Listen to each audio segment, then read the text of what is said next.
माजी आमदार राजन साळवी व माजी आमदार रवींद्र धंगेकर यांनी शिंदेंच्या शिवसेनेत प्रवेश केला। विधान परिषदेच्या 5 जागांसाठी निवडणुका येत्या काही दिवसात होणार आहेत आणि त्याच पार्श्वभूमीवर या दोन्ही माजी आमदारांचा पक्षप्रवेश झाल्याने त्यांना विधान परिषदेवर पाठवणार का अशा चर्चा सुरू होत्या। पण आता अशातच या सर्व चर्चांना ब्रेक लागलाय। एकनाथ शिंदे यांच्याकडून विधान परिषदेच्या एका जागेसाठी चंद्रकांत रघुवंशी यांना संधी देण्यात आली आहे। त्यामुळे हे चंद्रकांत रघुवंशी कोण आहेत आणि त्यांना उमेदवारी देऊन एकनाथ शिंदेंनी त्यांचा शब्द कसा पाळला ते जाणून घेऊयात आजच्या या व्हिडिओमधून। नमस्कार, मी श्रेया, तुम्ही पाहताय महाराष्ट्र कट्टा।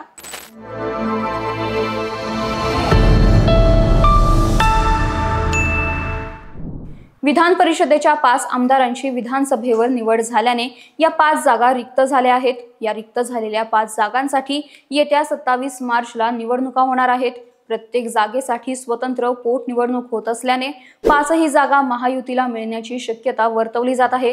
त्यात भाजपा 3, शिवसेना शिंदे व राष्ट्रवादी अजित पवार गटाला प्रत्येकी 1 जागा मिळाली आहे। विधान परिषदेच्या एका जागेसाठी एकनाथ शिंदे यांच्या शिवसेनेकडून अनेक जण इच्छुक होते।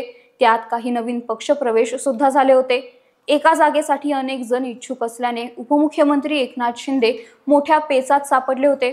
त्यामुळे एकनाथ शिंदे कोणाला उमेदवारी देणार याकडे अनेकांच्या नजरा लागून राहिल्या होत्या। पक्षांतर्गत नाराजी टाळण्यासाठी शिवसेनेचा उमेदवार अगदी शेवटच्या क्षणी जाहीर केला जाईल अशी शक्यता वर्तवली जात होती।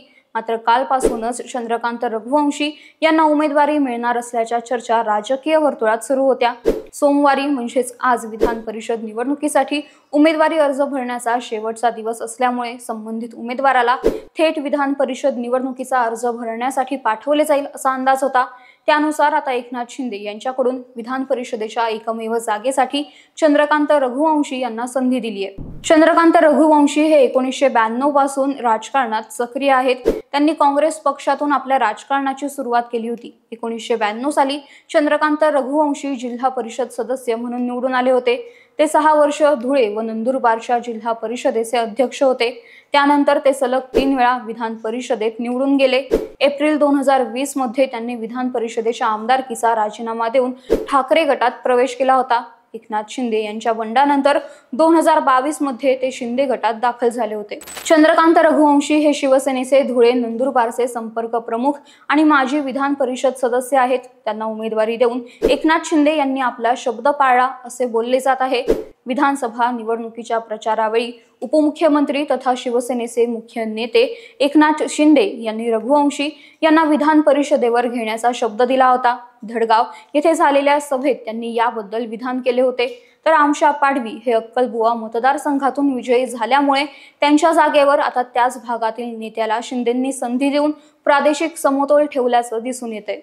या जागेसाठी मुंबईतील माजी नगरसेविका शीतल म्हात्रे यांच्या नावाचीही जोरदार चर्चा होती। तसेच शिवसेनेचे सचिव संजय मोरे आणि किरण पांडव हे देखील विधान परिषद उमेदवारीच्या शर्यतीत होते। परंतु या सगळ्यांना डावलून एकनाथ शिंदे यांनी विधान परिषदेच्या उमेदवारीसाठी चंद्रकांत रघुवंशी यांचे नाव निश्चित केले, ज्यामुळे अनेकांनी आश्चर्य व्यक्त केले। तर यावर तुमचे मत काय? ही माहिती तुम्हाला कशी वाटली ते कमेंट करून नक्की सांगा आणि या व्हिडिओला लाईक, शेअर आणि महाराष्ट्र कट्टा या आमच्या YouTube चॅनलला नक्की सबस्क्राईब करा। धन्यवाद।